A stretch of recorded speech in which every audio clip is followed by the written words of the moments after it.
I am so excited for this spa day. Candles lit, music on, hot tub warm and ready. And then my chronic hives come back. Again, in the middle of my spa day. What a wet blanket. Looks like another spell of itchy red skin. If you have chronic spontaneous urticaria, or CSU, there is a different treatment option. Hives during my next spa day? Not if I can help it. Learn more at treatmyhives.com. This episode is brought to you by Progressive Commercial Insurance. Business owners, meet Progressive Insurance. They make it easy to get discounts on commercial auto insurance and find coverages to grow with your business. Quote in as little as 8 minutes at progressivecommercial.com. Progressive Casualty Insurance Company. Coverage provided and serviced by affiliated and third-party insurers. Discounts and coverage selections not available in all states or situations. The Dr. Sky Experience on the Red Apple Podcast Network.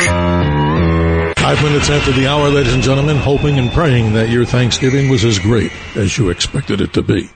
Simply this, what are you thankful for? As we continue to move through time and space with the Dr. Sky Experience. And yes, ladies and gentlemen, an opportunity with our great guest for you to get in on the conversation. This, as we continue talking about the great mysteries of the universe from astronomy, space, aviation, weather, we have celebrity guests and stories of American exceptionalism. To get in on the conversation, we encourage you to do that. The contact number is always 1-800-848-9222. That's 1-800-848-9222. And if you'd like to send me an email, we do get some of these guests, ladies and gentlemen. Thank you, the audience, for your guest suggestions. My email is just simply DRSKY, Dr. Sky, at WABCRadio.com. And why not listen to the many previous examples of the Dr. Sky Experience and all the other great hosts here 24/7 on 77 WABC. Simply going once again to WABCRadio.com and RedAppleAudioNetworks.com. Thanks to our helmsman, as we like to think of this, in the theater of the mind of radio, our navigators, we call them helmsmen, Bill and Tony, navigating this incredible signal, ladies and gentlemen, across the nation, around the world, and I'm sure with our topic this morning for 2 hours, with your participation, even out into the depths of the universe. As we move into the holiday season, ladies and gentlemen, news alerts all over the world talking about the great deception of the story of the UFOs. A recent film that's been out, and one that's, of course, very current in the mainstream media, is a documentary entitled The Age of Disclosure, a film by Dan Farah, visible on Netflix, that is, in certain theaters across the nation and I'm sure around the world, receiving lots of praise. But then again, ladies and gentlemen, if you haven't seen it, and as your humble host, I can say I have not at this point in time, but what's more important than that is someone who knows this particular story and has been documenting these particular stories himself. And with the brief introduction of our guest, Darcy Weir is a documentary filmmaker who over the past 2 decades has explored some of the most intriguing and thought-provoking subjects of our time, including UFOs, cryptids, and Bitcoin. With more than 15 feature-length documentaries available on Amazon Prime, Tubi, and Apple, his work continues to shed new light on these mysteries and make them more accessible to the general public. His latest project delves into the history of ESP and psychics, uncovering their fascinating connection to the UFO phenomenon and the broader story of non-human intelligence. And you can find his work, that is, also on Twitter and YouTube as at Occult Journeys and at Darcy Weir Films on Instagram. His website, which we'll promote all the time we're here on the air with him, occultjourneys.com. A special thank you to our special guest. Darcy, good morning. Thank you for being up with us as we continue to open people's minds and welcome them, that is, into our homes and into our minds. Thanks for being with us. How are you? I'm great, Dr. Sky. Yeah, thanks for starting the morning with me. Well, absolutely. And, the big attention, we're reading this all over. Even if you're a person, ladies and gentlemen, that has minimal interest in this subject, you're inundated with information about a new documentary, as I just promoted and mentioned, The Age of Disclosure, a film by Dan Farah. And you're fortunate enough to have seen it. And I just wanted to go right to it, just to get your analysis of what's in it, tell people about it, and your interpretation as one who delves deep into the subject of the UFO conspiracy. Yeah, I think the film is a really good recap of all of the things that have been happening in terms of the cover-up over the decades, as well as what's going on in Congress with lawmakers and how these whistleblowers like Lou Elizondo, Chris Mellon, David Grush, and all of these, there's 34 high-ranking officials of some regard featured in the film, whether that's an individual who's from the FAA that says these are a flight risk, intelligence members, yes, military members, scientists. It's a pretty wide gambit, and then congressmen and congresswomen. So I can talk about the film and what they cover, but shoot away any questions you have about it. Yeah, I just wanted to hear your general impression, because reading different reviews, I don't always believe everything I read, especially on the internet. Many people say they like it. Many people say it's, simply pay-per-view. And some say, not necessarily happy with it in their opinion, they're describing it as, well, another, moneymaker for people with things that we're not hearing any new information in there. So again, not to knock it, I haven't seen it, but your general assessment of what's in there, and maybe if there are some revelations that people don't know about or didn't know, tell us. Well, I think, there's definitely new testimony that I've never heard of before. So, former Director of National Intelligence, James Clapper, he talks about working within the Air Force for decades and knowing of an Air Force UAP tracking special access program that the public doesn't even know about. So that was a pretty big one. Okay. Yeah, and I think that's somebody we should hang our hat on and say this is a credible individual. Colonel James Cobbs has a story about a fighter pilot encounter with a UAP, and how new testimony like this has never been heard before, and basically it's once you hear all of these pilots, like we've heard of Ryan Graves, we've heard of David Fravor, Alex Dietrich, they all lend to that too, but the mounting testimony, it's like when you watch this film, it's like a never-ending cascade of credible testimony. And I think that is something that's important, because you might watch most documentaries, and even some of mine, you're going to get 5, 6 people, couple different historical events. We'll dissect and really break down what happened. But in this, they've got like a whole army of people that are going on the record and saying, this is real. You got Marco Rubio, you got James Clapper, Dan Crenshaw, Mike Gallagher, Mike Rounds, all speaking to this being a national security threat. Brett Federson from the FAA speaks to the national security and that it's, we're unequivocally not alone in the universe. Mike Gall, the quote from him, if this is a foreign adversary, this is the greatest intelligence failure in history. Interesting. Yeah. And Fravor, he just talks about how this thing that he saw went from 0 to 200 miles per hour in, seconds, and what that would do to the human body would just annihilate it, turn it to paste. The G forces that would be experienced. Right. In No that. human could survive that, obviously. That's interesting. Yeah. So we're not, when we have credible pilots and witnesses like that are chasing these things and seeing technical feats that are beyond our comprehension, that's what has people convinced this is not of our planet, not of our world. Maybe non-human. Yeah, it's amazing.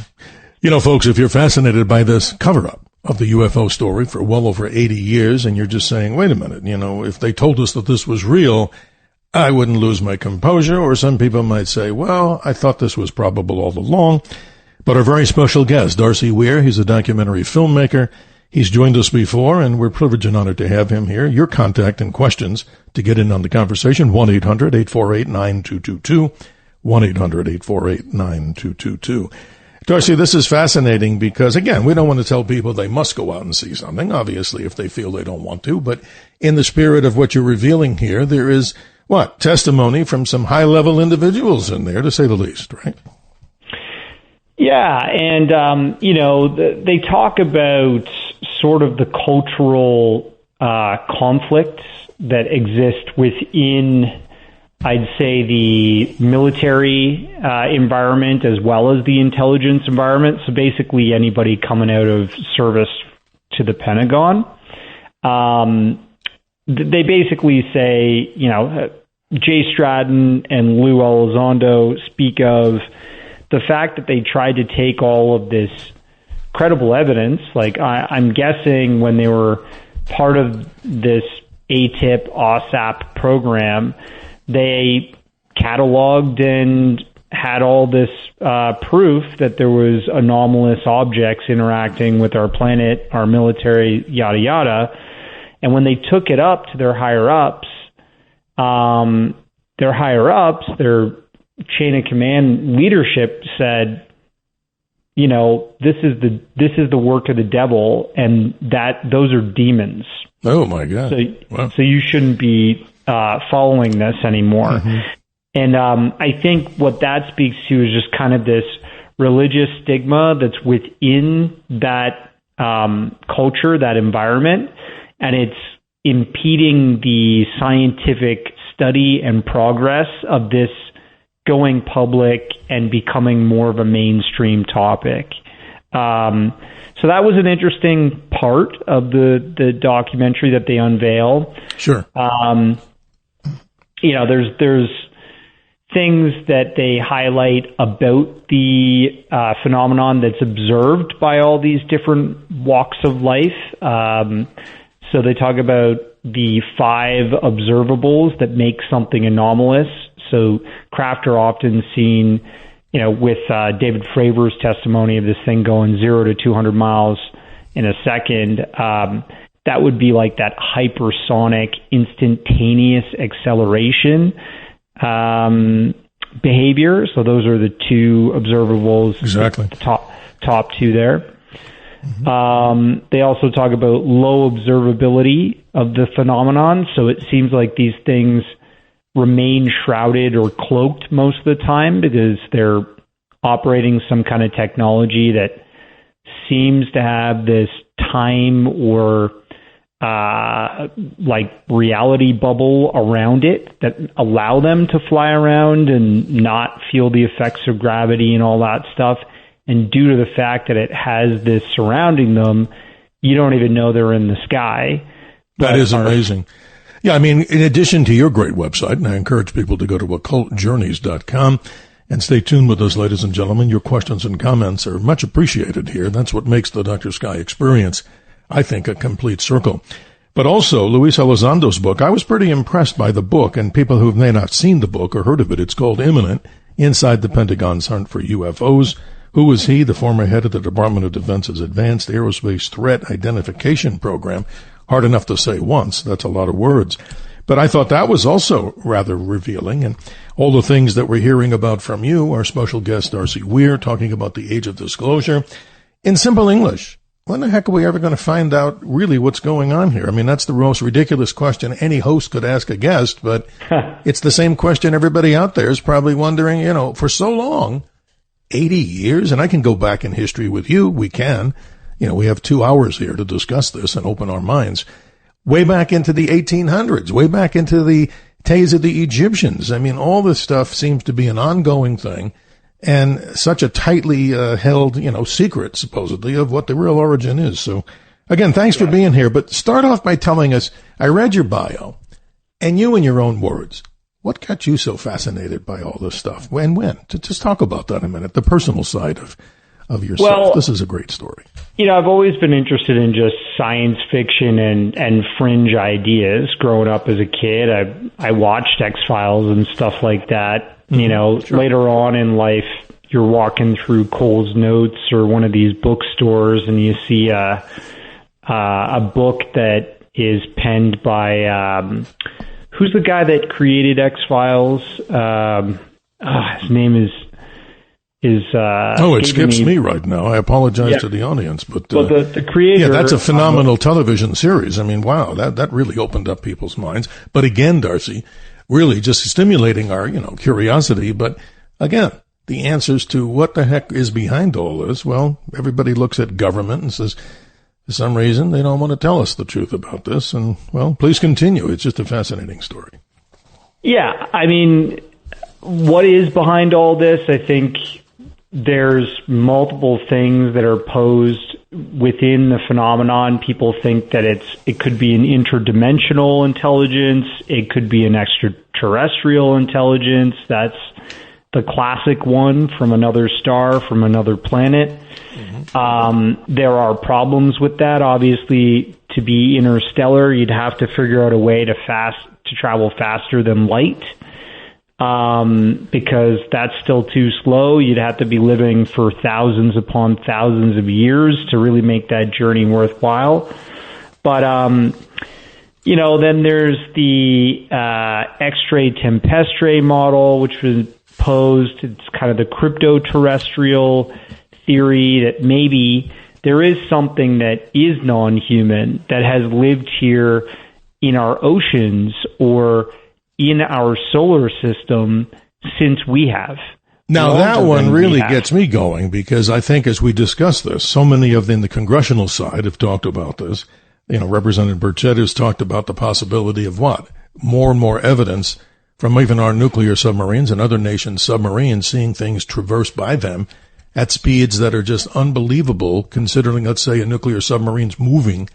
We don't know the total, speed, maybe alleged, 30 knots? Underwater, who knows? But 39, right, 50 something max. Going triple digits by you? I mean, that has to be something that's alarming. But in most of those cases, there's never been some sort of an attack on any of the submarines. It just seems to go by on its own way as if it wasn't even there. So that's fascinating stuff. Tell us about that. That's amazing. and it's interesting because the word that I named my documentary about USOs, unidentified submerged objects, is called transmedium, and that is one of the 5 observables that are outlined in Dan Farah's The Age of Disclosure.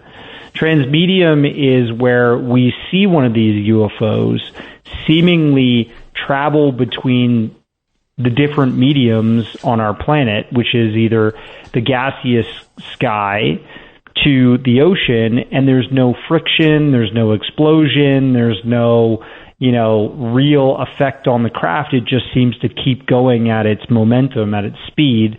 And vice versa, it can go from the ocean to the sky and then to space.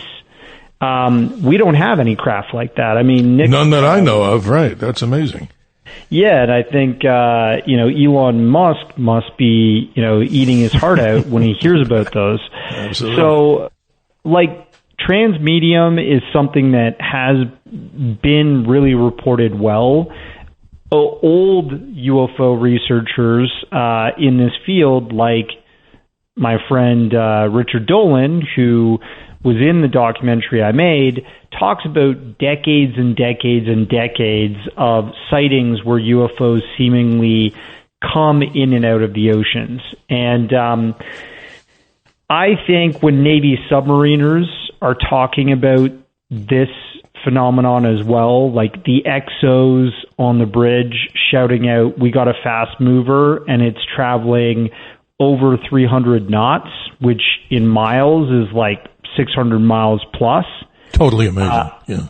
It's insane. There's nothing like that we have in our arsenal. We do have nuclear we have torpedoes, not I don't want to say nuclear and scare everybody here, but we have torpedoes that can create supercavitation.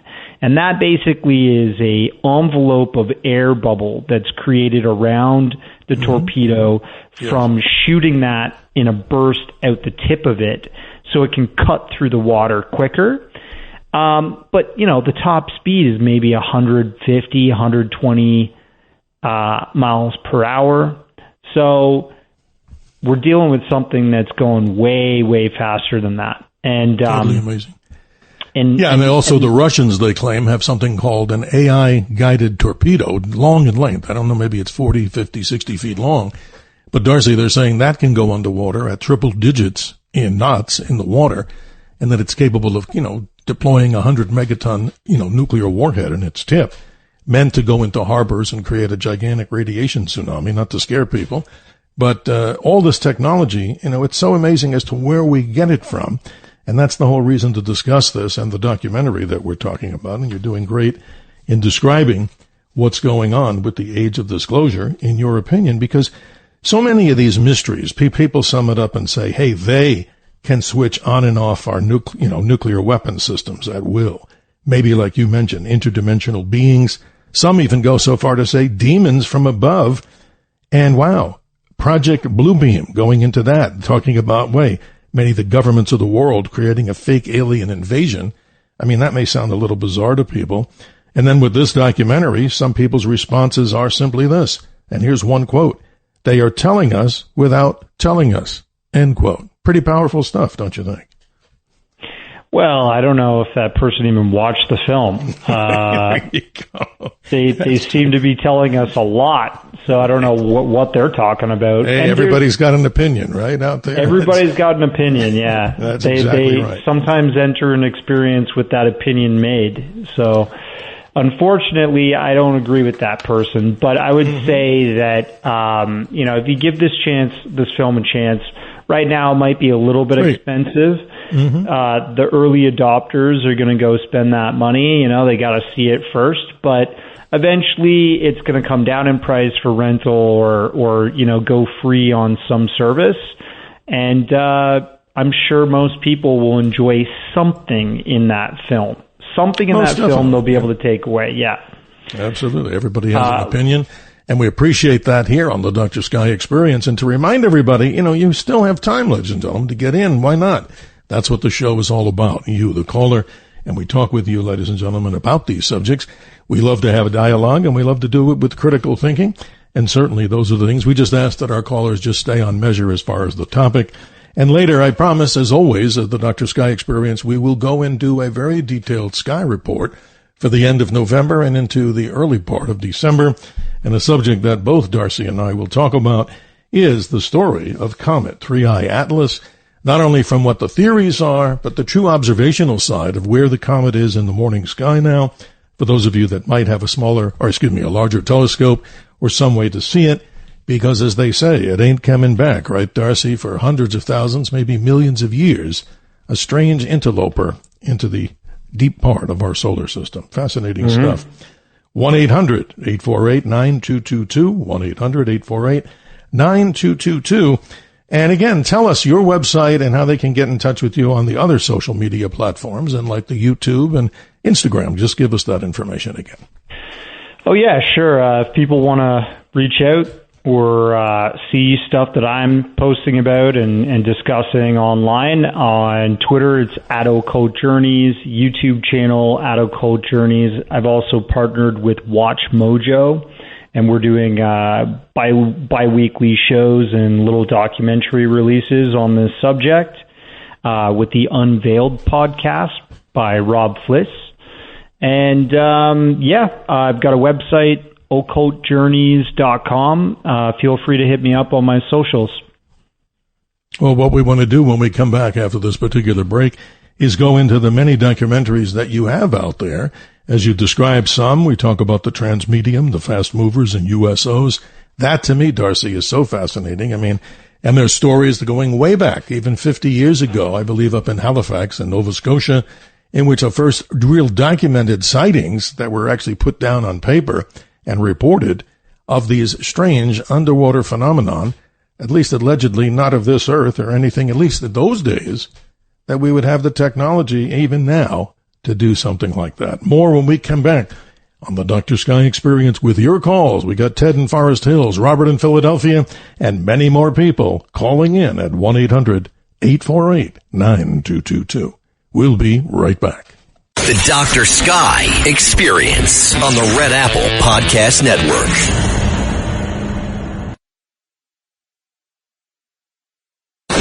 The Dr. Sky Experience. Entertaining and informative. On the Red Apple Podcast Network. Don't you believe in flying saucers, they ask me? Don't you believe in telepathy, in ancient astronauts, in the Bermuda Triangle? How about life after death? No, I reply. No, no, no, and again no. One person recently goaded into desperation by the litany of unrelieved negation and burst out and said, "Don't you believe in anything?" Yes, I said, I believe in evidence. I believe in observation, measurement, and reasoning confirmed by independent observers. I believe anything, no matter how wild and ridiculous, if there is evidence for it. The wilder and more ridiculous something is, however, the firmer and more solid the evidence will have to be. A quote, ladies and gentlemen, from the late, great Isaac Asimov. And for our New York area listeners, did you know in the 1970s you could have called him up? His number was listed simply in the white pages, and I had the privilege and honor of doing that. And who knows, maybe you did too. Our special guest on the Dr. Sky Experience for the length of the 2-hour show, Darcy Weir. He is a documentarian and so much more in the story of UFOs and many, many other subjects. And here we go, ladies and gentlemen, at 34 minutes after the hour.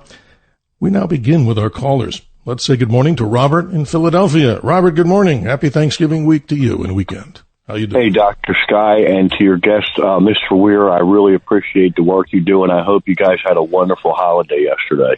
I was listening to what you guys were talking about, specifically when it came to the things that these things do, like moving 40 miles across the map in 6 seconds or shooting straight up.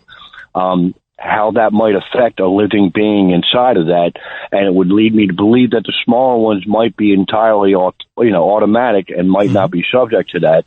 But the larger ones that have been doing the same things, and as Mr. Weir was talking about, the transmedium, going from one medium to another effortlessly, it sounds to me like there's some kind of anti-grav force field involved. Now, I do a lot of reading on this, and I have found that there are two commonalities when it comes to talking about things like this. And this doesn't matter whether you're talking about the Inca, the ancient Japanese, the Egyptians, Greco-Romans, and it's really outlined beautifully in the Veda text in the Mahabharata. The commonality is gyroscopes or gyroscopic structures and the element mercury. And I'm wondering, because it's hard to find any like real documented, peer-reviewed scientific analysis of that type of thing. But have you heard anything about what that might have to do? If not mercury, moscovium, whatever. But there's something that's been around for a long time that might be the key to this whole thing. You know what I mean? Amazing. Yeah. Wow. Well, Robert, thanks for asking those questions or talking about that. I did actually make a documentary called Secret Space UFOs, Rise of the TR-3B. And the TR-3B is fabled to be this either Northrop Grumman or Skunk Works super secret anti-gravity craft. Amazing. Supposedly, it was a big black triangle that had on either corner. Now, this is what a whistleblower back in the day named Edgar Rothschild Fouché discussed in the public. He was saying that this craft basically was in the works at Area 51 and other places in the third-party military contractor arena for about a decade and a half. And on each corner was actually, the initial model was a hydrogen thruster. And then in the middle, there was this rotating, super-cooled mercury, they called it an MFD, magnetic field disruptor. And with that supercooled mercury, it would become like a solid, because as we know, mercury is a liquid normally when it's of room temperature. But they would supercool it. They would rotate it at a super high speed, and that this would actually discharge some kind of anti-gravity effect. And I think it reduced the lift of or reduced the weight of an object up to something like 80%.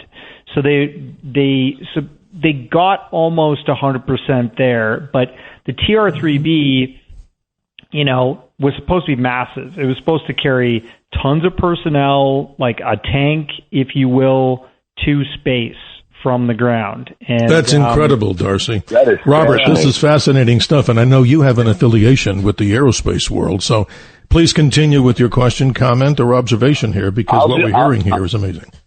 I'll just finish there, because I had always pictured like a gyroscopic structure within liquid mercury, but a gyroscopic structure made of supercooled mercury is an entirely different thing for me to read about tonight, and I really appreciate that, and I'm going to leave it there. You guys have a great weekend, and I love the show. Thank you, Mr. Thank you, Weir. Robert. Always appreciate your commentary. Yeah.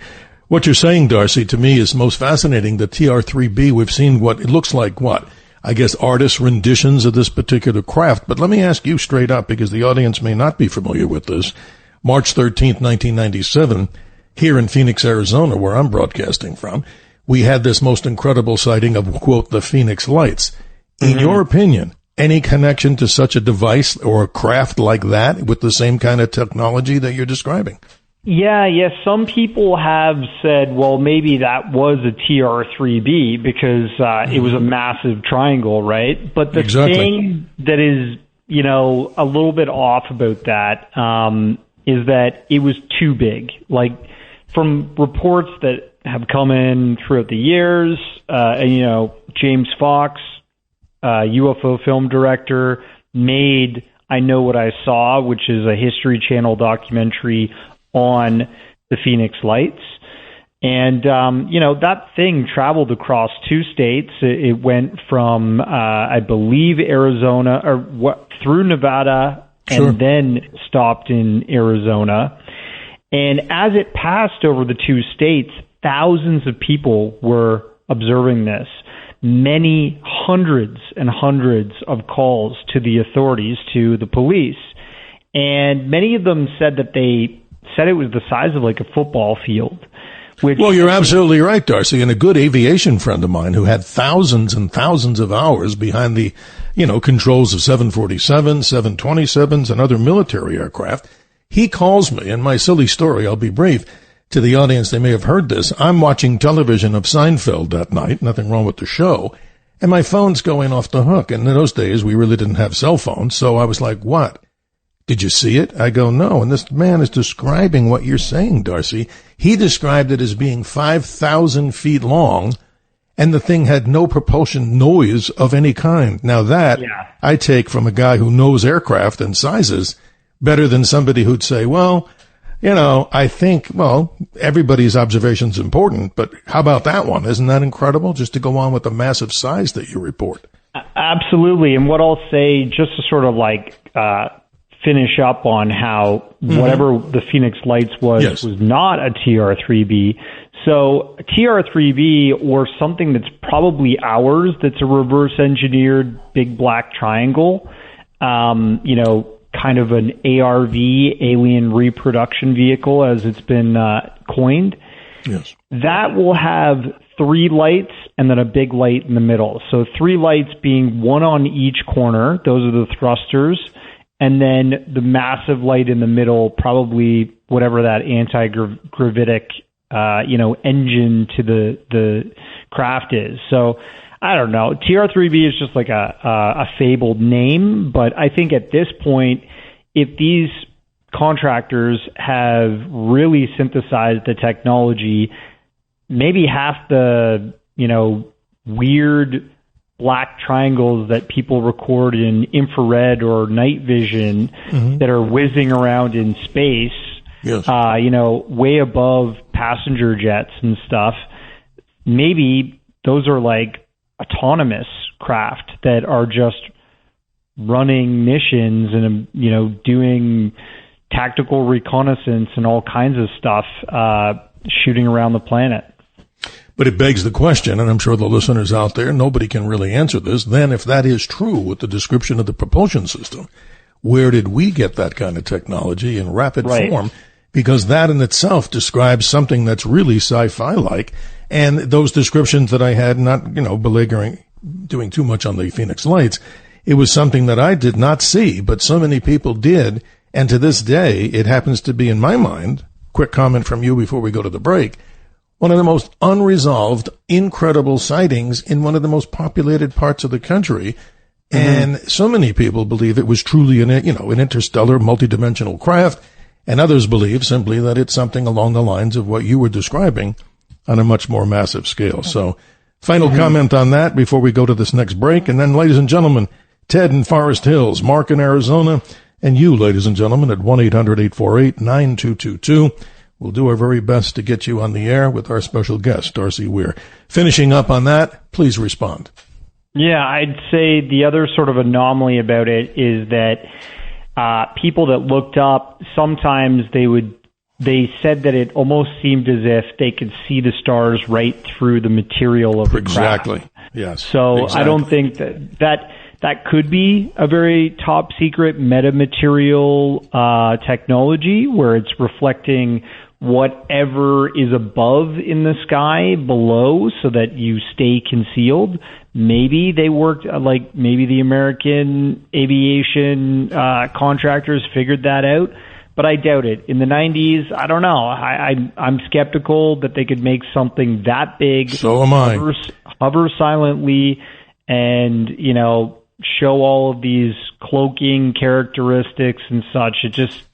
It's a pretty big one. And, even the Senator Fife Symington came out and said, I saw it with my very own eyes from my home. It was out there above the mountains, and it blew my mind, but I had to come out to the public and say nothing to see here, folks, to prevent panic.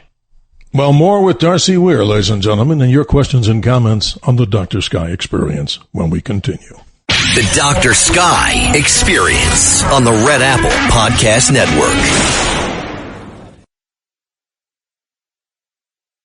The Dr. Sky Experience. Entertaining and informative. On the Red Apple Podcast Network. You see a lot of UFOs with closed eyes and an open mind, so said author Toba Beta. As we continue at 46 minutes after the hour, ladies and gentlemen, Darcy Weir, a very special guest, as you can check his website, occultjourneys.com. Let's continue with the callers. Let's say good morning to Ted in Forest Hills. Thanks for your patience, and how are you this morning? Ted, do we have you on the line? Please continue. Okay, let's go to Mark in Arizona. Good morning, Mark. How are you doing this morning? You're on with Darcy. Good morning.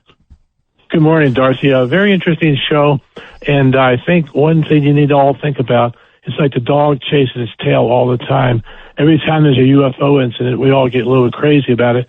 But I'd like to add that I got to Roswell in 97 for the 50th anniversary. That started my trend. And there I had the opportunity to meet Linda Moulton Howe. They stayed with different times at my home. Stan Freeman. And then I went to Aztec to visit what happened there in the 60s, or the 40s, I'm sorry. I met with a gentleman by Lonnie Zamora in Socorro, New Mexico, he was a police officer in Socorro in like 64. He was on the Unsolved Mysteries twice. So I've had a whole time to analyze all these things. And I also witnessed the Phoenix Lights, interesting situation.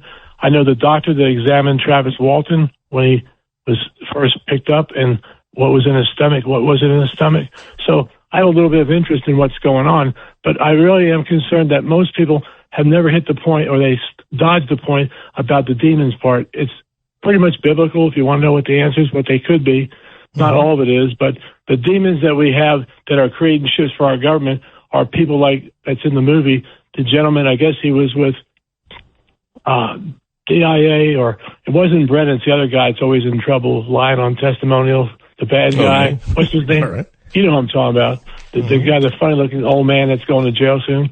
But I think the real thing we need to be concerned about is you're never going to know the answers because, first of all, the government is never going to tell you anything. They never have told you anything. And it's always a psyop here, a psyop there. So, Darcy, my question for you is, are you tired of chasing the dog's tail or watching the dog chase his tail and never catching it? What say you? Wow, Darcy, that's a lot to ponder, but go ahead, please. Mark, thank you for all that preamble. It does sound like you're tired of chasing the tail. For me, I think people do get a bit confused when this psyop word is thrown around so much. And it sounds like just in this case, in terms of the documentary, age of the disclosure, and all these people coming forward and giving their testimony, what you have to understand is these people come from backgrounds where they've been exposed to UAP, UFO reality, and they actually think the psyop being played out on people is that these things don't exist. So they're actually rebelling against their own institutions by being whistleblowers, going against the grain and saying there's something very real here. Yeah, we have to address it. And I don't think that's a psyop. I think there's a lot of paranoia. And once people start saying psyop to themselves, they start labeling everything as psyop, and they might need to go see a shrink. But in this case, I think the real psyop is the fact that we've been lied to for 80 years now. If you've spoken with Linda Moulton Howe and Stanton Friedman, I actually interviewed Stanton for one of my first documentaries called Being Taken. An interesting gentleman. We've had the pleasure, too, not to cut you short there, Darcy, but we had the pleasure of interviewing him at one of the space conventions just before he passed away, and he was so steadfast. And Mark, I think you probably know it since you met him. He was so steadfast about his Roswell story that it really illuminated me. I was like, wow, this stuff's fascinating.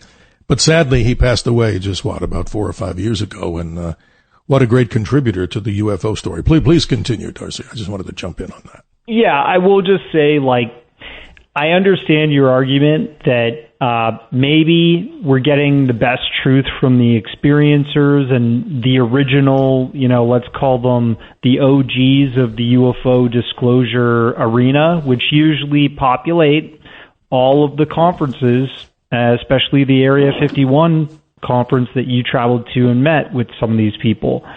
But we're living in a new age. We are living in a modern age of new people coming forward to lend more credibility than just those earlier people that, in all honesty, they seem so fringe that the government would call them crackpots. Now we have people coming out of government settings saying, no, this is real. So I think we all have to move together, the original people in ufology and the people that are actually coming out now saying this is real. Because otherwise, what's the point? There's no point in being one against the other. I think it's really, what is the government really holding back from the public? We need to get it at all costs so we can move forward. We sure do. Mark, you get the last closing comment here as we close out hour number 1 here. And it's interesting that you mentioned, and I don't want to put words in your mouth, something along the lines of demons. I mean, tell us a little more about that, but please continue with your comment. Well, basically, Old Testament, the New Testament, if people that are studying UFOs have not read the Bible and aren't living that Jesus is the way, the truth, and the life, they're missing an opportunity. And I think what Darcy is saying is he has a great argument. I think he's right about the old school coming back. And what I find is that what he's talking about tonight is that we need to be open-minded about what these new people that are coming out, the new generation, that are talking and explaining what they think is going on from their experience.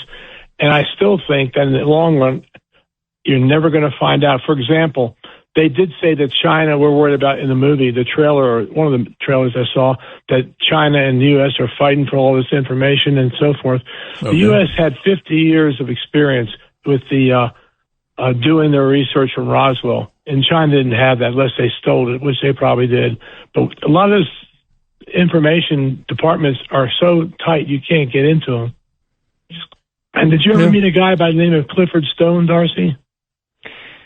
I didn't meet him in person, but I'm very familiar with his story. And I have seen the videos of him crying about his non-human intelligence encounter. Yeah, what was his story, briefly, if you can share it with the audience that may not know?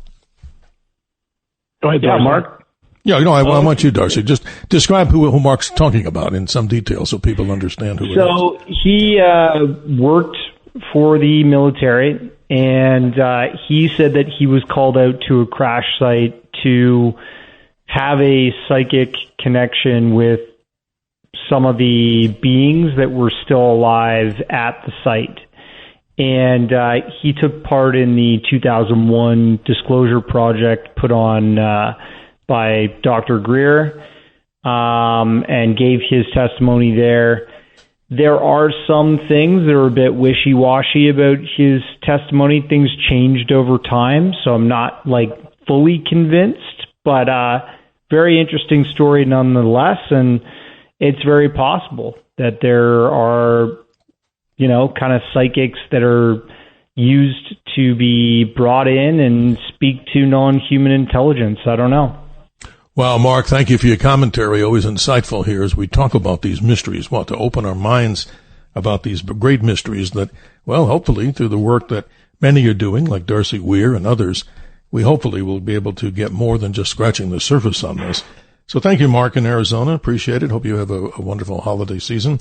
And I wanted to mention something, Darcy. I don't know how familiar you are with this website, maybe extremely well, but people who've wondered about the government's, Freedom of Information Act.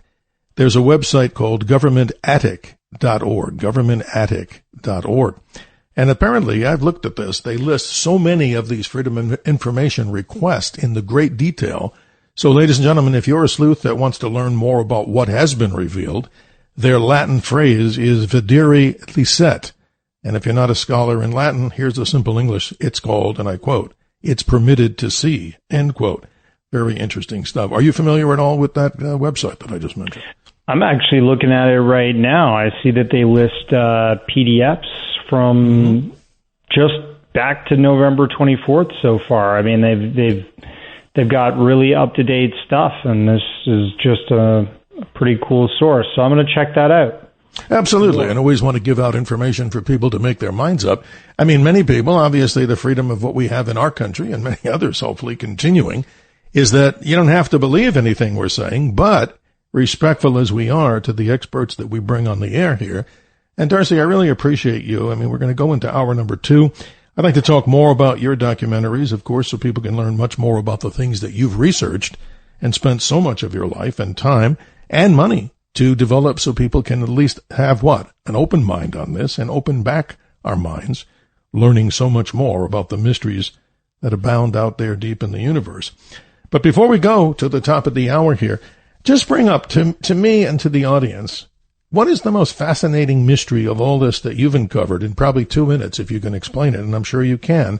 What's still the most incredible story that you've heard from anybody at this point in time? Yeah, I think the fact that our high-ranking Navy and Air Force members are basically trying to intercept these objects, and they fire off like ping pong balls, or, they just completely evade any detection or tracking when they don't want to. So it's like those things really show dominance to me, and I take the reports from pilots like Ryan Graves, Alex Dietrich, Dave Fravor, very seriously, and those aren't the only pilots. There's pilots in Iran. Back in 1976, there was a massive event that happened, a mass witness sighting over Tehran, which is the capital city of Iran. Mm-hmm. At night, a massive UFO was flying in the airspace over their city, and the military there quickly scrambled a few fighter jets to intercept this thing. it seemed to have the ability to shut down their comms, shut down their tracking, shut down their weapon systems when they were powerful. Within a mile or so of the object. And believe it or not, the whole city lost power. Subsequently, and this is like thousands of people that are experiencing this. Subsequently, the American Air Force flew over there to be debriefed. They wanted to know what happened, and the Iranian government and Air Force welcomed them with open arms. So amazing. I think this is a common occurrence. More with our special guest, Darcy Weir of OccultJourneys.com. And also check out the website we just promoted to learn about more from Freedom of Information, governmentattic.org. Yes, ladies and gentlemen, more on the Dr. Sky Experience with your calls, like Stu in Brooklyn and others when we come back. The Dr. Sky Experience on the Red Apple Podcast Network. The Dr. Sky Experience on the Red Apple Podcast Network. Hour number 2, ladies and gentlemen, continues here with the Dr. Sky Experience. 6 minutes after the hour, hoping and praying that your Thanksgiving weekend was everything you wanted it to be. And happy holidays to everybody listening in the vast audience here of Talk Radio 77 WABC. Hard to believe that this year is almost over, but of course the Dr. Sky Experience talks with you about great subjects and the mysteries from worlds beyond, from astronomy, space, aviation, weather, celebrity guests in the mix, and stories proudly of American exceptionalism. Our contact number, 1-800-848-9222. And let's thank our helmsman as we talk in Theater of the Mind, this great starship, the powerful 77 WABC, our helmsmen, both Tony and Bill, making sure the program sounds as good as you would expect it to do. Ladies and gentlemen, our special guest, if you're just joining us right now for this hour, hour number 2, is Darcy Weir, UFO researcher, documentarian, and he continues to talk with us about the great subjects that are out there. We had an earlier discussion about The Age of Disclosure, a new film by Dan Farah, available on Netflix and certain theaters across the nation. Welcome back. Thank you so much, Darcy. Let's go to the callers. We had a lot of people on the line. Let's say good morning if you're there. Stu in Brooklyn, good morning. Your question or comments? Good morning, gentlemen. I'm a sailor. When you're on the bridge of a ship in mid-ocean without light pollution, I can tell you see an awful lot of things that nobody has been able to explain away as stars or shooting or whatever. Anyhow, that's not why I quote. Question I have is this. 3I Atlas is very much in the news. The comet.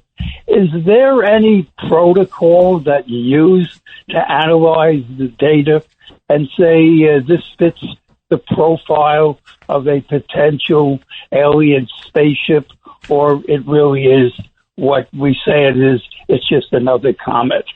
Well, Darcy, if you don't mind, can I jump on this one? And I want to hear, of course, your opinions on this. You research deeply. But, ladies and gentlemen, we've been talking about 3I Atlas. What is it if you've never heard about it? Stu, you've heard about it. It's the third detection of an interstellar comet, meaning it's a comet that doesn't come from a cloud of material that, of course, they're controlled, these comets, by the gravity of the sun. This is from another star system, they believe.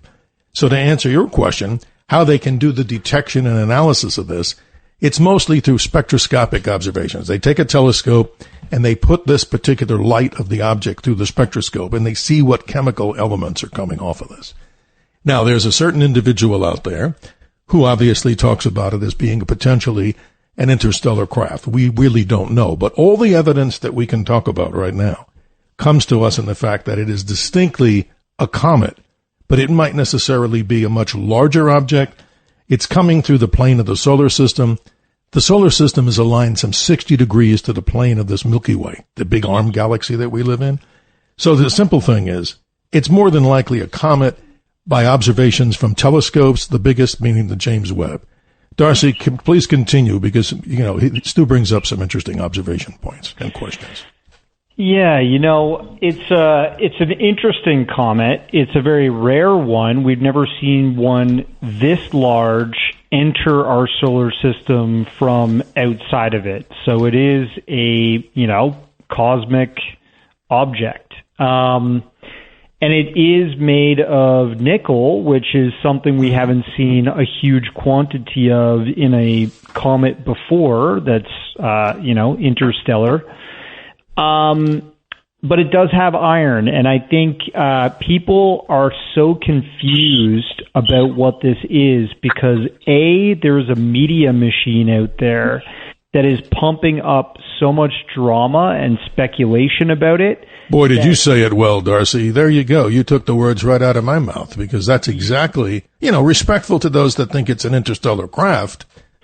It's obviously most likely a large comet. Yeah, I mean, it has all the hallmarks of a comet. For example, it has a coma. What's a coma?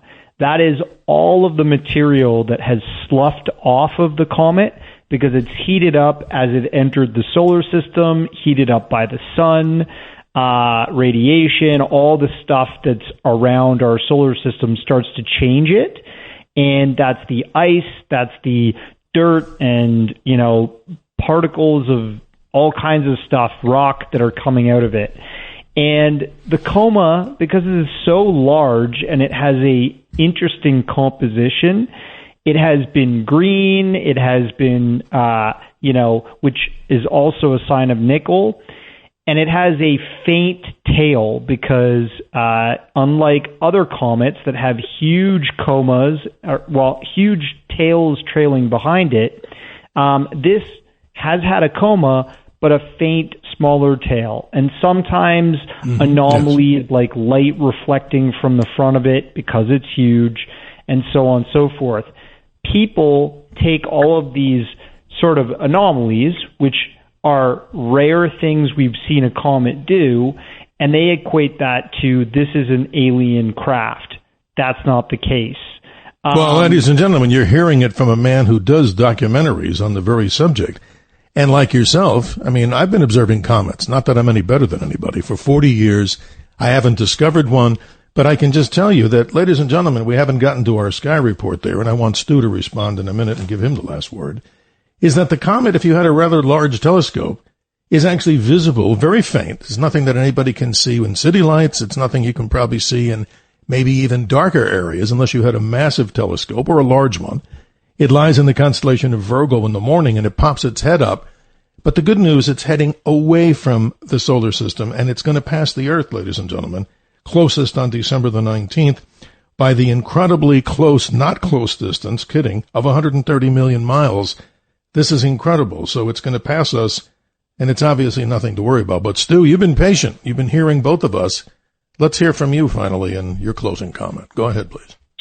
I would be curious about what the temperature profile is of a comet traveling through space. And my problem is, among other things, I like to write, working on a novel, which has nothing to do with this. But It brings to mind, if I wanted to hide my presence, why couldn't I pretend I'm a comet and ride the orbit into an area that I want to get to without being intercepted in some way? However, the question is, how hot is that thing moving when it's moving through space? It's moving 130,000 miles an hour, Stu, and I know Darcy knows this, but you're looking at a comet. See, I've had the luxury here in Arizona with the darker skies and maybe people in other dark locations. It's fascinating because the tail of these comets is amazing if you see them in different pictures. They're hundreds of millions of miles in length, and what's really happening on the surface, not to get overly technical, is that they're covered with primitive ices, maybe even, as some people say, how life occurred on the Earth by a process called panspermia, where cometary material of organics seeded the Earth. But let's go on to this. The particular surface of these comets has organic material, and when it goes and gets closer to the sun, or closer to a star, the object goes from a frozen state directly to a gas and bypasses liquidity called sublimation. And all that material, being sandblasted from the star, meaning the sun, produces this material coming off the thing, just like you saw in the back of a tailpipe of a car. And guess what, ladies and gentlemen? Cometary, emissions are also in the realm of carbon monoxide. How about that? So, Stu, you get the last word. I'm sorry, we're going deeper into this, but good information. You're talking about a lot of temperatures. we hide the fusion process in a magnetic blanket because there's nothing on Earth that could contain the millions of degrees of heat involved. Right. Maybe some smart extraterrestrials could do the same thing and use the cover of a comet similarly. It sounds like a novel that we would want to read from you, in all due respect. I think that's the coolest thing I've heard, right, Darcy? Use the comet as a cloaking device so that you can penetrate undetected into the realm of planet number 3, where simply we've been all trying to get along. And it hasn't worked for maybe. I think the very last analogy I would make about, like, sort of rebuttal to that analogy is if they're coming into our solar system and following this comet, if that comet came from another neighboring star, even at the speed it's traveling at, it would have taken tens of thousands to maybe millions of years. So you're right. That alien species that's coming behind a super slow comet, basically traveling way slower than the speed of light, must be the Flintstones. And you know what's happening, too, on a serious note, Stu, if you're still with us, there's another comet. There's 3 or 4 comets that are in the vicinity of observation. I've been watching a couple. Comet Lemon was pretty bright. It's still in the sky for those that have the telescopes. And we haven't gotten to our sky report, but here it is, getting right to the point. There's a comet right now that's disintegrating right before our eyes. And what does that mean? The nucleus is splitting up because it's not structurally sound because of the great shockwave that it gets from our star, the sun. So I've watched Comet West when I was up at a place called Garrett Mountain in Patterson. Everybody knows where that is in the New York metro area. And we watched one morning Comet West. Look it up, 1976. And Darcy and Stu, we saw literally the fragmentation. The comet one night was a nucleus. The next morning it had 3. And the next day, the whole thing separated. The power of the sun can destroy these comets. But in this particular case, evidence shows us at least that much, right, Darcy, that it's probably just a large comet of another star system. Thank you, Stu in Brooklyn. Appreciate your time. Let's go on and let's continue with the callers. They've been patient. Max in Manhattan, good morning. You're on with Darcy Weir. How you doing? All right. We say good morning to Tony in Clifton. Hope your Thanksgiving was great. How you doing this morning, Tony? Yes. Hi, Darcy. Hi, Dr. Sky. Thank you for taking my call. So I'm just a few seconds away from Garrett Mountain, so it's really an amazing place. It is amazing. I had a lot of fun up there watching those things. We used to do public programs for the people to come out. I believe Friday or Saturdays we'd be up there with telescopes, and that's when the lights weren't as bright as they are, but a nice place to remember. Nice. So, I was thinking that everything that's sort of being interpreted, like you guys were talking about, what people say about everything, really has to do with who the leadership is. And, the space program has been like dead. And now we are looking, actually on December 3rd is the hearing, Dr. Sky, for Jared Isaacman for NASA.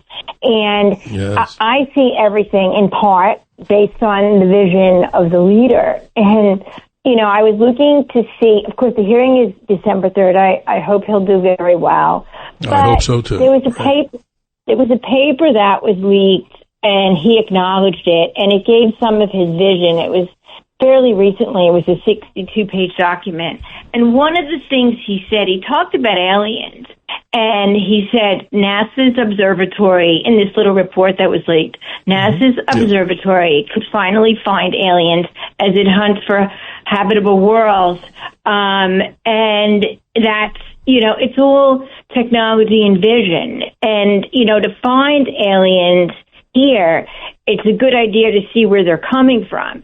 So I like the way he thinks already. What do you guys think? Do you know anything about his other visions? I think he's done some things on podcasts about it, but he seems to be a great visionary for the program, right?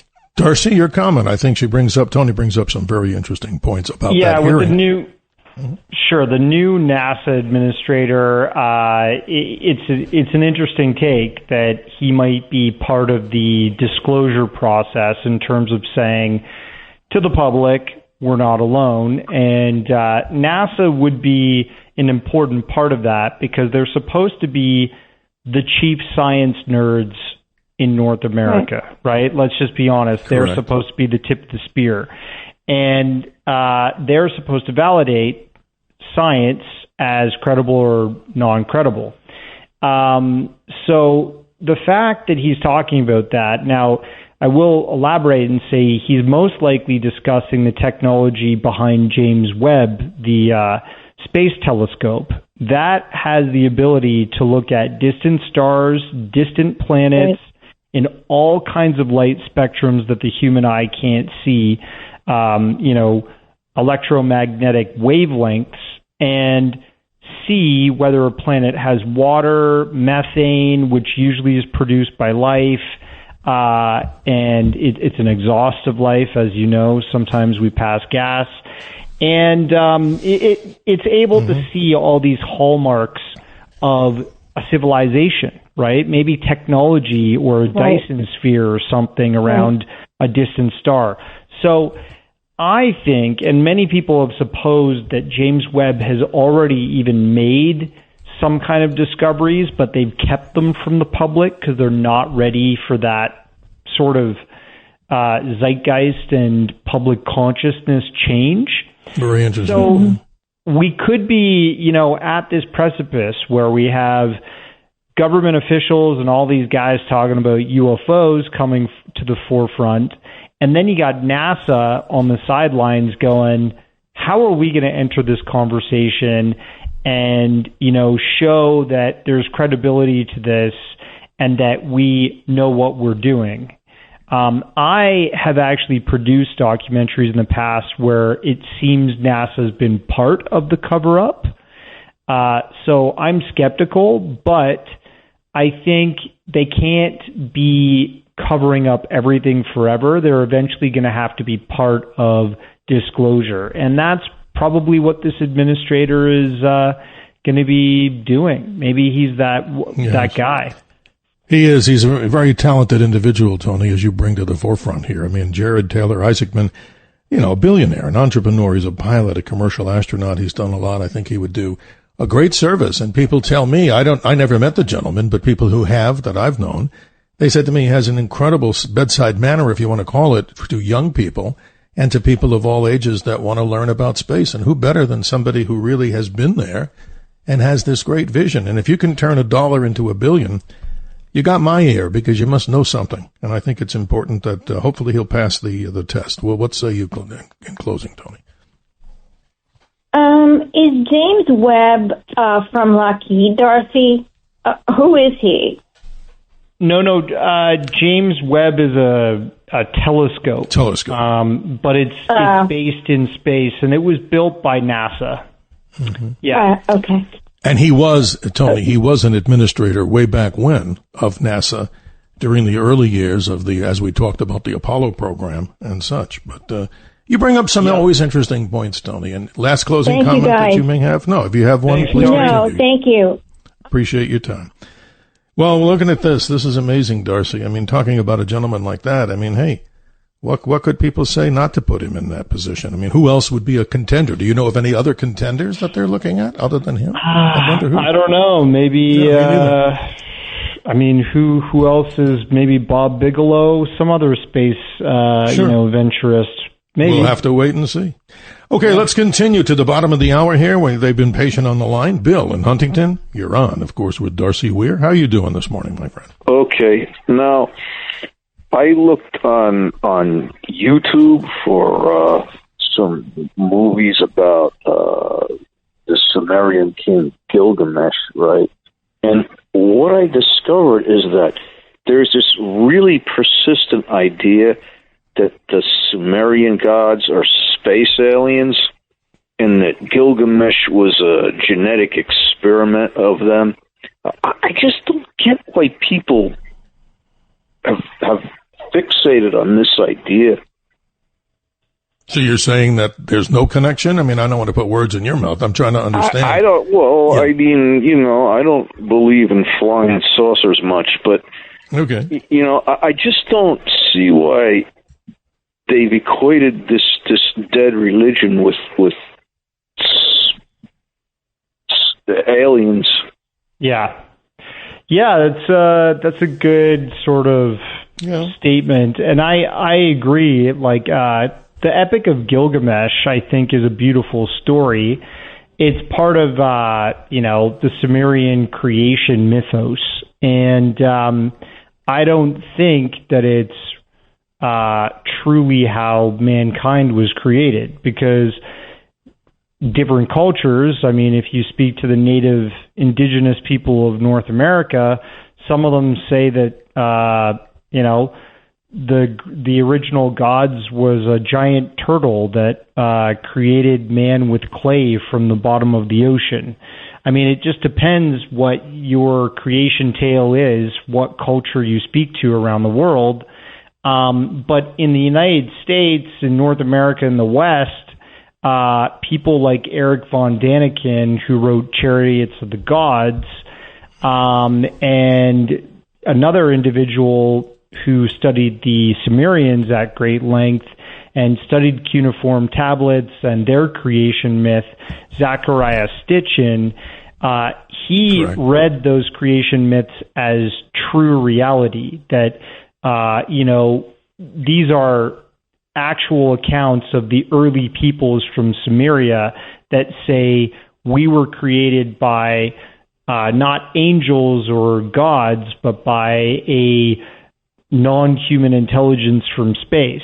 And so that just lingers.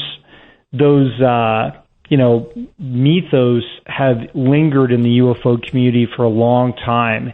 And many people profess that that's probably the truth. It's not the truth to me. I believe in evolution, adaptive radiative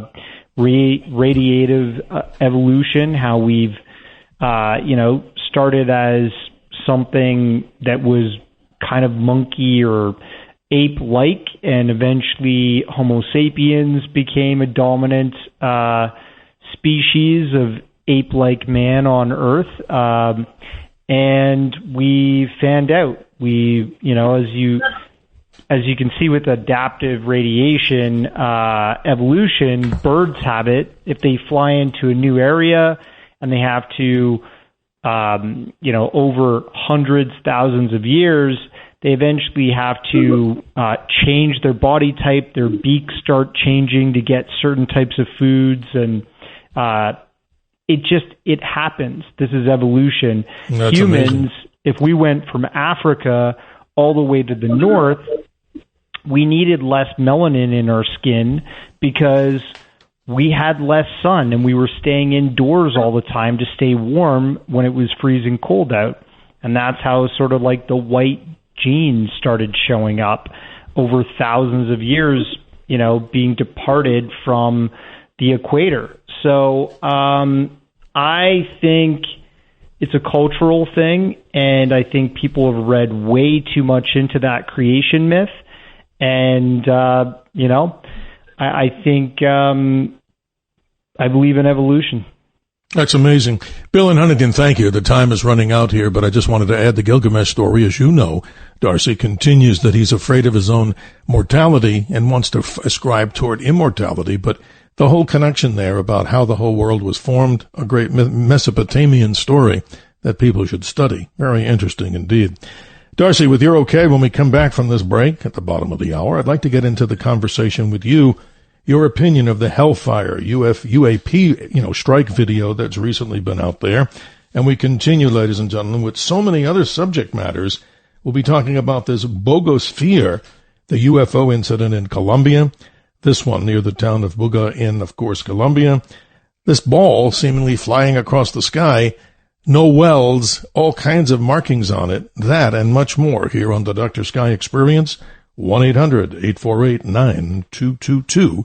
We will be right back. The Dr. Sky Experience on the Red Apple Podcast Network.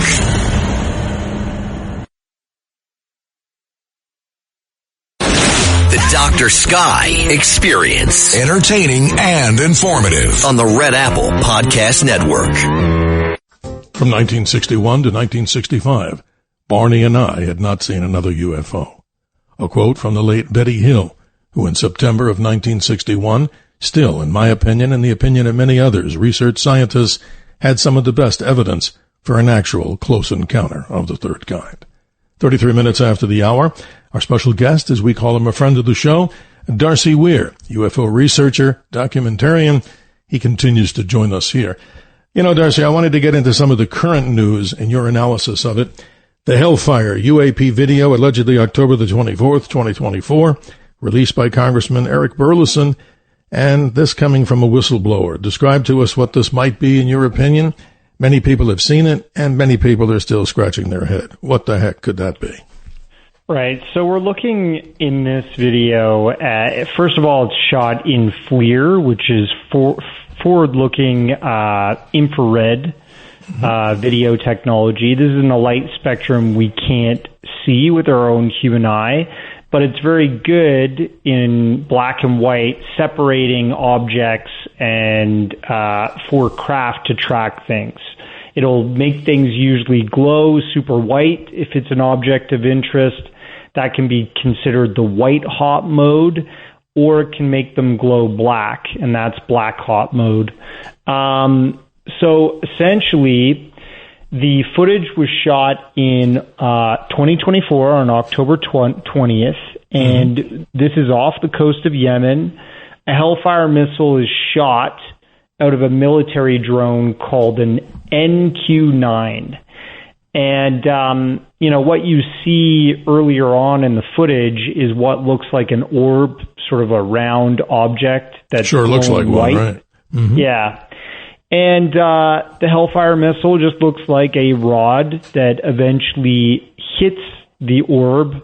And from what I interpret, when I'm seeing with my own eye, and I've seen other UFO footage, I look at this, and to me, that looks like a soft target, meaning that looks like something that was punctured by the Hellfire missile, meaning more like a balloon. I don't know what it exactly is, but the Hellfire missile just sails right through this thing and keeps going. It doesn't detonate. If it was a hard object, you bet your ass that Hellfire missile is going to go right. off. Absolutely. So to me, it was very strange that it didn't detonate unless it's a soft target and it just didn't have the weight in order for it to detonate. And it just poked a hole through this thing.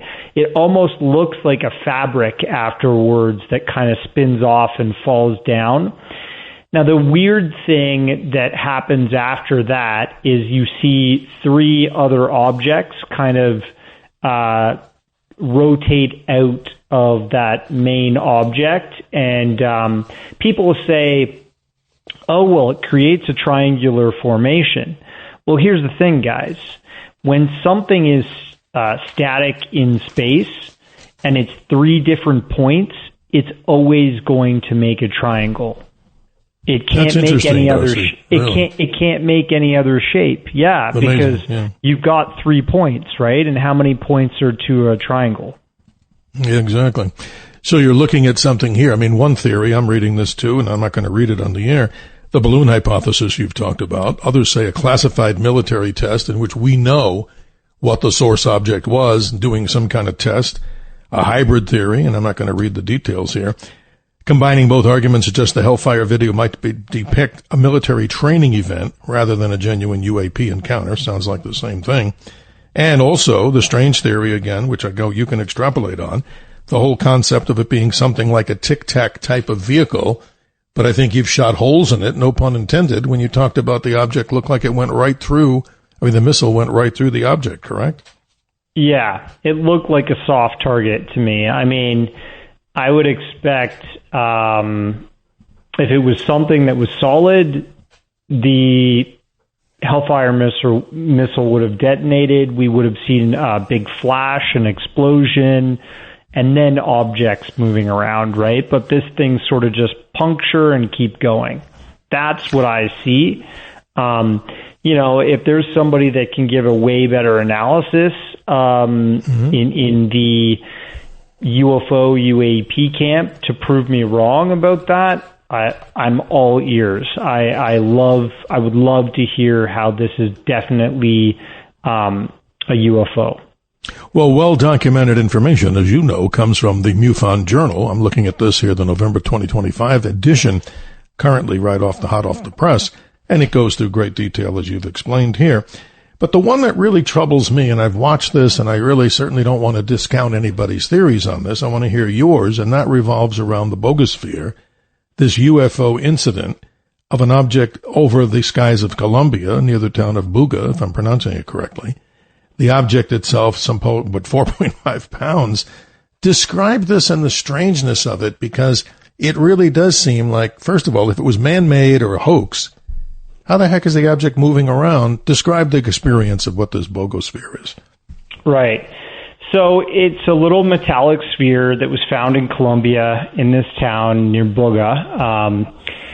And I have challenges with this too. I hate to be the debunker of UFO things on a UFO-related show, but I've seen a lot about the bogosphere since it first came out. The first two initial videos that were released looked very much like AI, okay? And and what you see is a point of view of the sky and a metallic orb kind of hovering around and then going to the ground. And then you see a cut and footage of a man walking down a hillside and finding this orb on the ground, picking it up and being like, hurrah, I've got the UFO, right? But yes, there were subsequent videos that came out after that in which the same group said they found more video of the same object flying in the sky. And this time, you actually see fishing line hanging in the sky and glimmering with the sun reflecting on it as it sails across the sky on camera. And that's when I said, okay, this is obviously a hoax. If it's the same team that produced this video that captured the supposed UFO, I think this is a hoax. And then you look at the bogosphere itself. Buga, I think, is how it's pronounced, but I like to call it the bogus sphere. That's a good one. I like that. That has etchings in it that looks like, you know, your neighbor that does arts and crafts could do. You know what I mean? It does not look like the fine craftsmanship we would expect from the Zeta Reticulans. And I have seen them doing these weird, like, tests on it and stuff, and when you look at it, it has all these scratches on it that it just looks like it's a piece of art, you know, and a very crudely made one. One of the major people to prop it up was Jaime Maussan. He's known for getting involved with, you know, highly dubious campaigns that promote certain UFO stories, and they turn out to be major hoaxes. And Dr., or I'll call him Mr. Stephen Greer, because, you know, I don't even think he practices. And well, this is interesting, and not to change the subject before we go to this last break. You know, there's many interesting things. I've invited Dr. Stephen Greer to come on the particular show, and I'm not just trying to disparage him. It was a long process, and it required some kind of verification and also some kind of financial contribution. And I was like, well, that's never happened with any guest I've had. And not to disparage him. $10,000, right? Your opinion is more important since you're in the field. But what I'm trying to say is, maybe, and not to be funny here, maybe that bogosphere, or bogosphere, as you describe it, will draw lots of money at a Lloyd's of London auction someday, because look at all the notoriety that the thing has gotten. And obviously, who knows? But, you know, somebody will pay big for that, I'm sure. You got it. You hit the nail on the head there. And, you know, I do a show with this guy, Rob Fliss, on Watch Mojo, which is one of the bigger YouTube channels out there. And we were talking about Age of Disclosure, and we talked about how Stephen Greer was cut out of the film. And somebody that was very unhappy by my comments jumped on to the YouTube comments and said, I can't believe you guys didn't interview Greer, and why would this filmmaker not interview Greer, and referring to me, Darcy Weir. And I replied to him, why don't you interview Greer? Do you think you can afford it? And is your audience big enough? Those are the two major prerequisites that have always kept me from speaking to him. And actually, it would be interesting. It would be the Greer and Weir debate if we had this live on WABC. I mean, that'd be an interesting conversation. Let's do it. Yeah, there you go, my friend. That would be quite interesting. Not to cut anybody short, the contact number here, if you'd like to still join us, we have some time available for you, 1-800-848-9222. The mysteries of the universe are unfolding right before your eyes and ears, ladies and gentlemen, as we talk with Darcy Weir.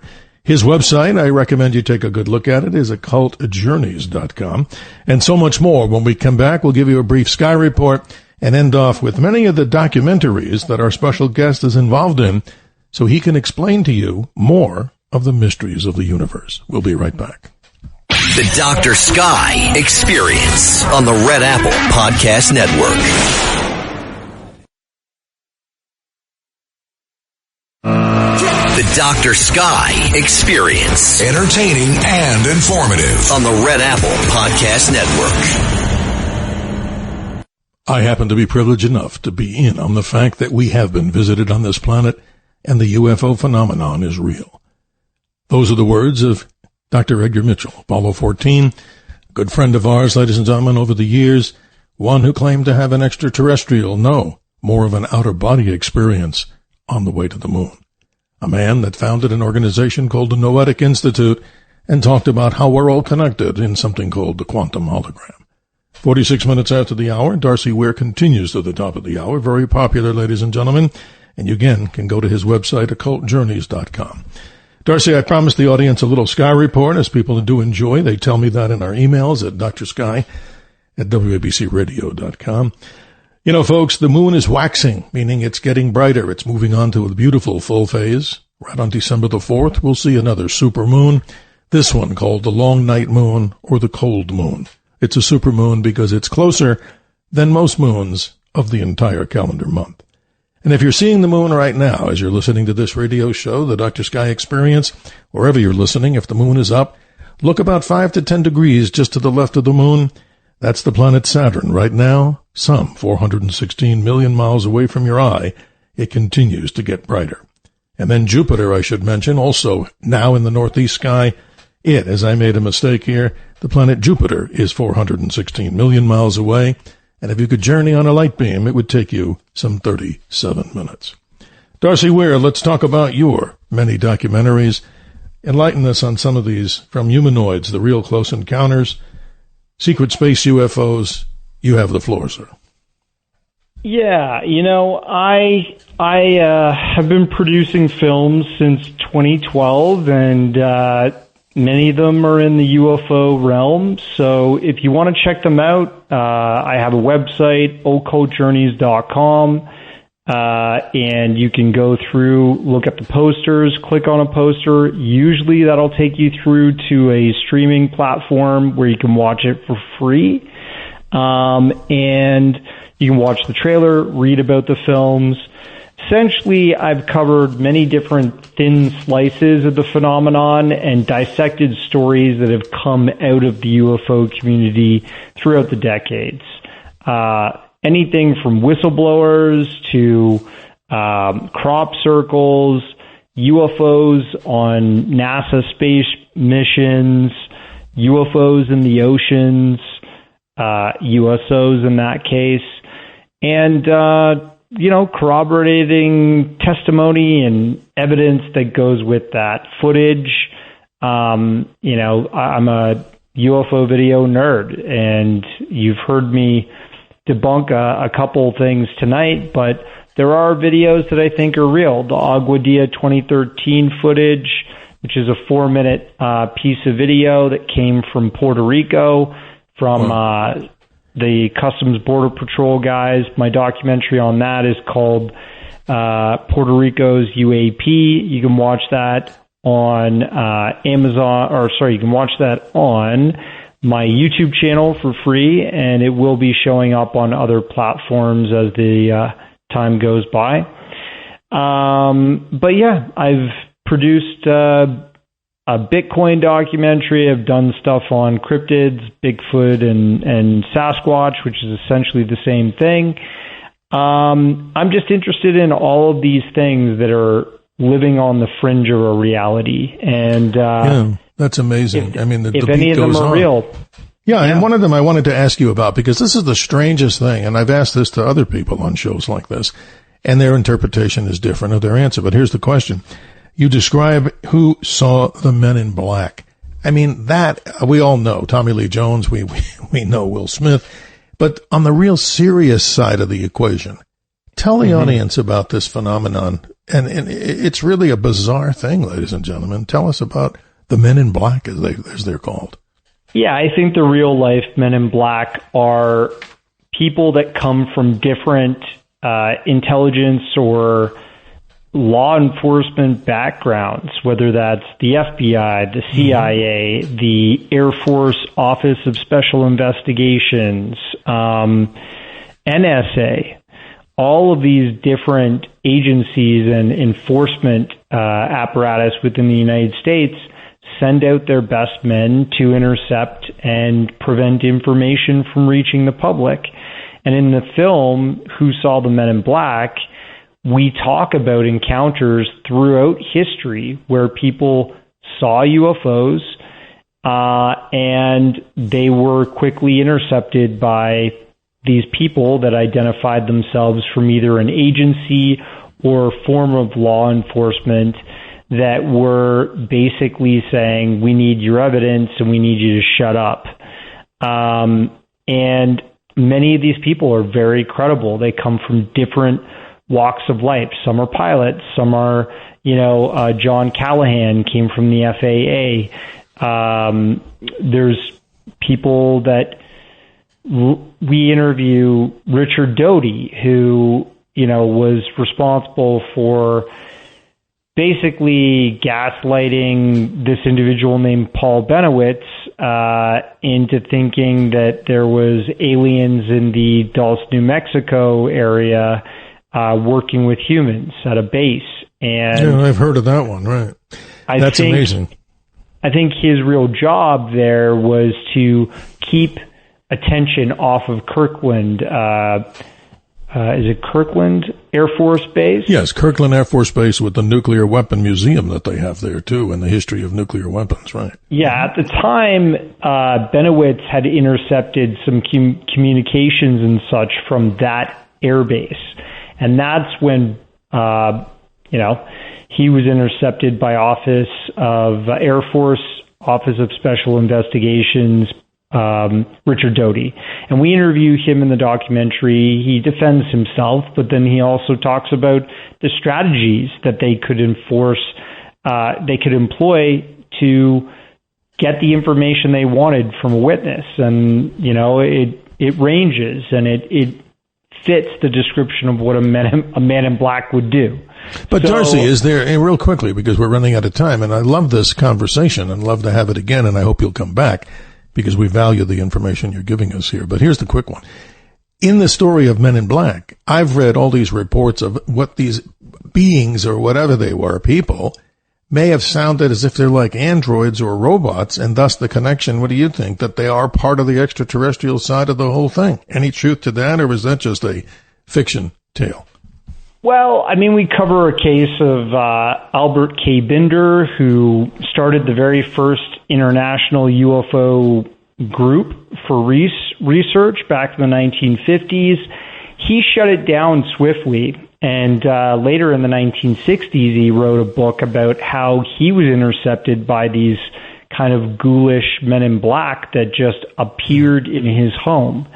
And they threatened him, and they said, you're not to talk about this, and, you can when we're done with what we're doing in the Antarctic. Now, whether that's true or not, I don't know, but it's one of these paranormal Men in Black experiences that people have had, and that is a non-human intelligence sort of linked story, right? Where they have some kind of means or motives here, and they don't want to jeopardize those, so they intercept witnesses and get them to shut up, you know? Incredible. And maybe it's true. Maybe it's true. You never know, Darcy, but keep the fires going because it's incredible. I mean, talking about this stuff. Again, ladies and gentlemen, The Age of Disclosure, a film by Dan Farrar. That's something that's popular in the news. Equally popular is our very special guest, Darcy Weir. His website, occultjourneys.com, a plethora of information there. And that's amazing. So about how long does it really take? I mean, that's kind of a generic question to actually go from start to finish on these documentaries. I mean, if you had an average time to produce these things, you take your time to do it right. But what are you talking about? Years to do these or not quite? I mean, some longer than others. I just finished one that I started shooting in 2021. So that's a 4-year doc. There's other docs that I've done in maybe 2 years or a year and a half. It just depends on if I get the testimony I want to tell the story, as well as edit and get all of the, you know, post and stuff done that can tell the story properly. So it ranges. Amazing, Darcy. And one thing I say, it would be amazing if this President Donald John Trump, had the opportunity to make the revelation that all these things over the last 80 years are true, and then supplying us with the evidence. Am I a dreamer? But I think it would be a great opportunity for any president, but this current president, I think that would really change the course of history on the answer. Why are we not being told the truth? And hopefully get that. Your take on that real quick. Well, I think it's definitely on his radar. He's seen it appear on Fox News all this week with the Age of Disclosure, many different speaking moments where the people said, you know, Donald Trump has the ability to announce to the world, to the public, that we're not alone if he wants to. And he's been briefed by military pilots and all these credible people that have also been featured in the documentary. So I think he knows about it, but he said publicly before that he's not fully convinced that it's a real thing and that he even cares about it. So I don't think he's going to be the disclosure president. You know, we'll see if the Epstein files come out in their full form. It's amazing. Darcy Weir, thank you so much for being with us and staying up with us as we move deeper into our Saturday morning here on Talk Radio 77 WABC with the Dr. Sky Experience. And folks, if you hadn't been able to get in, we always continue on in future iterations with you. If you'd like to email me with your questions and comments, it's just DRSKY, of course, at WABCradio.com. Darcy, thank you. The best of a holiday season to you, and let's get together sometime and redo this and enlighten our audience on what's really going on. Thank you for your time. You bet. Yeah, thank you for having me, man. Always a privilege and honor. Well, ladies and gentlemen, as you may know, the last Saturday of every month, we are pre-recorded because of my duties on an interesting dinner cruise on something called the Dolly Steamboat in Arizona. A beautiful cruise into the dark skies of Arizona. If you're ever interested and headed out this way, just check out dollysteamboat.com. And a special thanks and, of course, a shout-outs and of sincerity to owner and operator John Katzimatidis and from the executive staff, Chad Lopez, for permitting me to be behind this microphone. A dream of a lifetime, ladies and gentlemen. I'm hoping that you're enjoying this just the same. In the future months, we will continue, ladies and gentlemen, talking about many, many interesting topics. And don't forget, we also delve into the subject of American exceptionalism. I myself, like many of you who spend time in the military and even in the law enforcement realm, have so many stories to talk about truth, justice, and the American way. And again, our special thanks to our navigators, the helmsmen who make this show possible. Again, they do the hard work behind that microphone and behind the big board, to Tony and Bill. Thank you, ladies and gentlemen. Hope you had a great Thanksgiving. And let's all remember, what are we thankful for as we move into the holiday season? And let's help out those that are less fortunate than us. Blessings, peace and happiness, and clear skies. We'll see you next time. Thanks for listening to the Dr. Sky Experience. You can hear the Dr. Sky Experience Saturday mornings, midnight to 2 a.m. If you like the podcast, share it with your friends and listen anytime at WABCRadio.com and download the WABC Radio app. Hit that subscribe button on all major podcast platforms. Plus, follow WABC on social on Instagram, TikTok, Facebook, and X. See you next time for a new episode so you never have to wonder, what the heck is going on here?